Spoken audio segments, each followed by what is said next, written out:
भले दिल मिले या ना मिले, हाथ मिलाते रहिए। और ये बात मैं जेडीयू और बीजेपी के लिए बोल रहा हूं। वजह यह है कि इन दोनों पार्टियों में जिस तरीके से हर बात को लेकर ठन जाती है, उसके बाद भी ये दोनों एक दूसरे के साथ रहने का दावा करते हैं और एक बार फिर से टिकट बंटवारे को लेकर जेडीयू और बीजेपी में ठनती हुई दिख रही है। और जिसकी वजह से हो सकता है बिहार विधानसभा चुनाव 2025 से पहले एनडीए गठबंधन टूट जाए, हो सकता है इन दोनों की मुसीबतें बढ़ जाए और हो सकता है कि आपने जो ये दाव खेला है कि इस बार बिहार विधानसभा का जो चुनाव है फिर से हम जीतेंगे, ये खत्म हो जाए। क्योंकि आप आपस में ही इतना ज्यादा लड़ रहे हैं हर एक बात को लेके और हर एक जगह पे खुद को बड़ा और सामने वाले पार्टी को छोटा दिखाने की जो ये प्रक्रिया चल रही है जेडीयू और बीजेपी में, इन्हीं के लिए मुश्किल साबित हो जाएगी। और ऐसा मैं क्यों कह रहा हूं, सब कुछ आपको विस्तार पूर्वक समझाऊंगा, लेकिन उससे पहले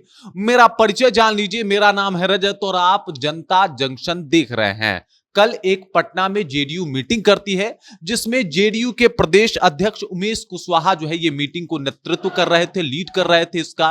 और उसी दौरान वो तरह तरह की बातों को रख रहे थे अपने कार्यकर्ताओं के पास। वो बता रहे थे कि बिहार विधानसभा चुनाव की प्लानिंग कैसे करनी है। और इसी दौरान जब मीडिया के सामने आए और मीडिया ने उनसे पूछा कि क्या इस बार बिहार विधानसभा चुनाव में टिकट बंटवारे को लेकर क्या स्थिति है, क्या इस बार जेडीयू छोटे भाई की भूमिका में नजर आएगी, इसके ऊपर उमेश कुशवाहा का एक तरीके से एटीट्यूड, रंग ही बदल गया। वो गुस्से में आ गए और कहा कि ऐसा नहीं होने वाला, इस बार भी जो है हम लोग बड़े भाई की भूमिका में नजर आएंगे जैसे पहले आया करते थे। अब पहले का क्या रिकॉर्ड है एक बार हम आपको बता देते हैं।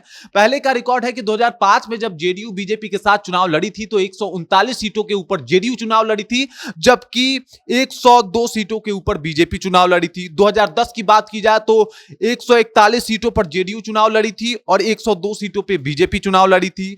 2015 की बात की जाए तो वहां अगर वो उस वक्त आरजेडी के साथ गठबंधन में जेडीयू चली गई थी और 101 और 101 सीटों पे दोनों जो जेडीयू और आरजेडी है इन लोगों ने चुनाव लड़ा था। और वहीं अगर 2020 की बात की जाए तो 115 सीटों के ऊपर जो है वो जेडीयू चुनाव लड़ी थी और 110 सीटों के ऊपर बीजेपी चुनाव लड़ी थी और 115 सीटों में से 43 जीतने में सफल रही थी जेडीयू, जबकि 110 में से बीजेपी ने 74 जीत लिया था। और तब यह माना गया था कि अगले विधानसभा में बीजेपी जो है वो बड़े भाई की भूमिका में नजर आ सकती है। और उस वक्त नीतीश कुमार के जो भी सुर थे वो अलग थे। नीतीश कुमार कह रहे थे कि जो बीजेपी कहेगी वो मैं करूंगा और बीजेपी उनको मुख्यमंत्री बना देती है। लेकिन अगर अभी हालिया परिदृश्य में देखा जाए और उमेश कुशवाहा के बयान को सुना जाए तो उमेश कुशवाहा का बयान कुछ और ही कहता हुआ दिखाई दे रहा है। उन्होंने कहा कि रिकॉर्ड उठा के देख लीजिए, बड़े भाई की भूमिका में हमेशा हम ही रहे हैं और इस बार भी हम ही रहने वाले हैं। अब चूंकि मीडिया उनसे अगला सवाल पूछ ही देती है,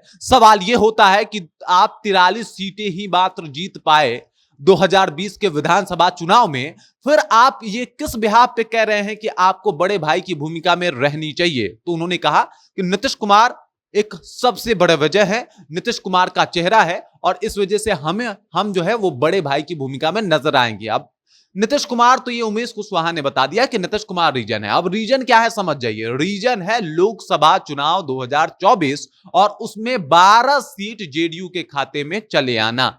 जब 12 सीट जेडीयू के खाते में चली आई, जहां पे मतलब 16 सीटों पे चुनाव लड़ी थी लोकसभा की, 12 सीटें जीत जाती है, 17 पे जीत के भी बीजेपी 12 तक पहुंच पाती है, तो मतलब 5 सीट बीजेपी हारती है, 4 सीट जो है वो जेडीयू हारती है।